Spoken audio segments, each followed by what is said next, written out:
He was brilliant. He was deeply immersed in his own tradition and in the Western tradition. He understood the West. He was articulate in English. And he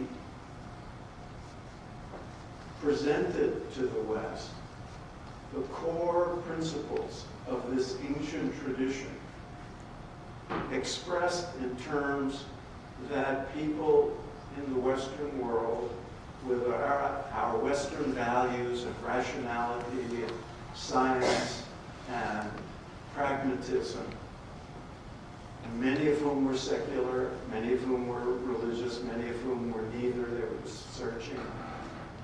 And he expressed these universal principles in ways that appealed to large numbers of people.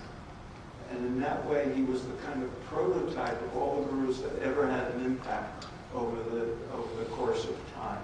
They all had those qualities of being true to their traditions in their teachings, and yet adapting the language and the form and the presentation so that people could understand it and it would not be threatening to anybody of any religion or no religion.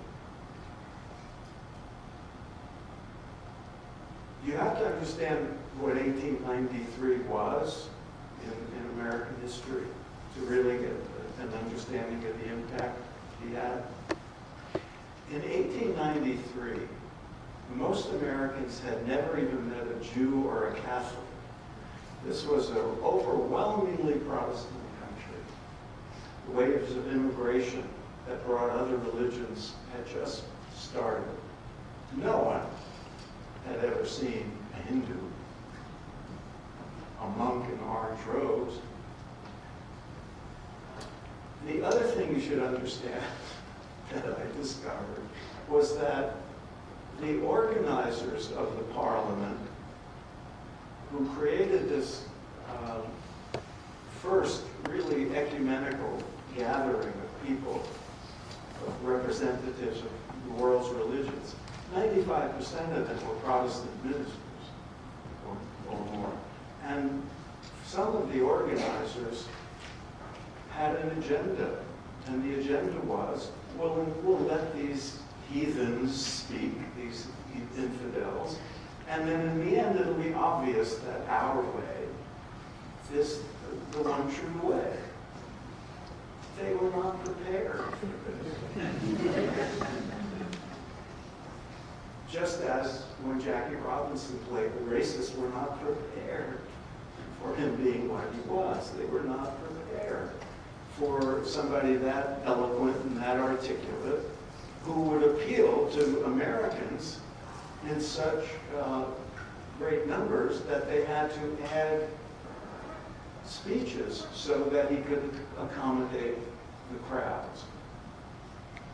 And of course, as many of you know, if you've been to Chicago and you visit the Great Art Institute there, which was the site of the Parliament, when you walk out of the building and you look up at the street sign, it says, Swami Vivekananda Way. And that's a measure of the impact. And by the way, the auditorium in which he spoke is still intact. And when I was there about a year ago, and I asked if I could see it, the guard she didn't know what the name Vivekananda was, and I kind of explained, and she said, oh, is that where all the Indian people go? People come from all over to pay homage in that auditorium. So they weren't prepared for his becoming the star of the show, and he was the star of the show. We probably wouldn't even remember the Parliament if it wasn't for him, much less having revived it now in a modern age. And the press coverage was exceptionally profound and adulatory. And there was a backlash. So right at the beginning of this east to west transmission, you have two types of Americans. And this has been American character forever. You had the open-minded, pluralistic, curious, accepting Americans who heard a message that was of interest to them and seemed rational and seemed sensible and seemed practical, and they wanted to hear more. That was his core audience. But then there were the other Americans, who unfortunately are still among us, who fought back against this, who saw him as a threat, as a heathen, preaching false religion, and they denounced him. And one of the great things about researching this is seeing his reaction to it. Because he, much as he admired and loved Jesus, he didn't turn the other cheek. He spoke out against the abuses of the missionary system in India and spoke out very clearly. So in his closing remarks at the conference, after already being established as the star of the show, he made a very important point, having already established the core Vedantic principles that you've already heard expressed about all paths leading to the one goal of divine union, which was, mind you, blasphemy for many people who were there, and a welcome sigh of relief to others. He said at the end that this unity of religions doesn't mean anything about conversion. The Christian is not to become a Hindu or a Buddhist, nor a Hindu or a Buddhist to become a Christian, but each must assimilate the spirit of the others and yet preserve his individuality and grow according to his own law of growth. This was news in 1893. This was really remarkable. Now it's common knowledge. Now most Americans would probably agree to that. And the predominant Americans in surveys do. Anyway, I want to move on, but I want to say that I, like Swamiji, hold Vivekananda's articulation of the four paths of yoga as one of the great achievements. And it set the template so that that's the way anybody interested in Indian philosophy understands the different pathways to this day. It was the first expression in English, and they're still being read. And as you'll see, they've had a big influx. The other was he established the first institution for the teaching of Vedanta.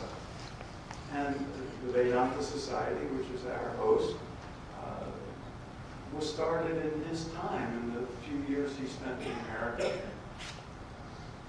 This is the original Vedanta temple in San Francisco, for example, that tour buses to this day call the oldest Hindu temple in America. But those centers, with the Swamis who were sent here from Calcutta, were the only places people could go who were interested in Indian spiritual teachings for many years, for the first part of the 20th century.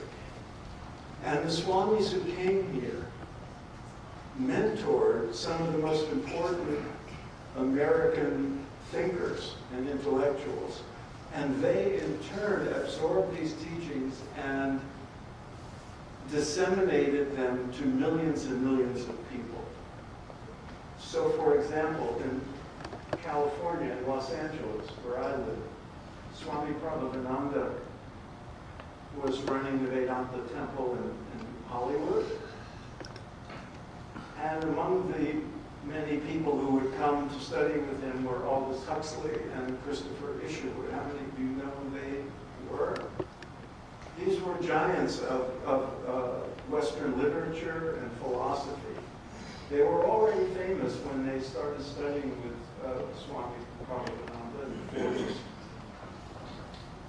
But their lives were transformed by these teachings, and their subsequent writings reflect Vedanta for the rest of their lives. Huxley went on to write The Perennial Philosophy, which is a compendium of comparative mysticism that's tremendously important. Isherwood teamed up with Prabhavananda to write one of the most beautiful translations of the Gita, translation of the Yoga Sutras. Those were the books I read when I first got on this path in the late 60s.